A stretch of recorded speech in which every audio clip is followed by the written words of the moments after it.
How to add product link in YouTube video description. So in this video, we will discuss how you can add your product link into the description of your YouTube video in order to gain traction from viewers and convert them into buyers.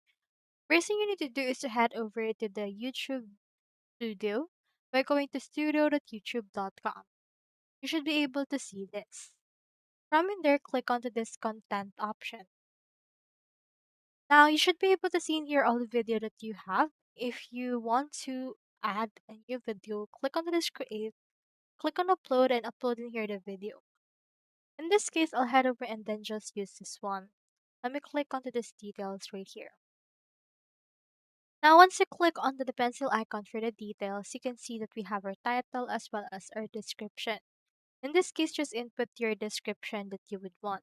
So for example, let's input something. So this is what I have in my description. So you can just entice them to buy your product and input right here the link. And you can also input right here a code or a discount in order to gain some traction from them as well. So I inputted right here to gain 25% off using the code and make sure that this code is actually existing in order to have it applied for them. Once you're done, click onto the save and make sure that the visibility is in public. So that's all there is today, and I hope this video helped you. And if it did, feel free to like and subscribe as it really supports the channel. And if you got any questions, just drop it in the comments.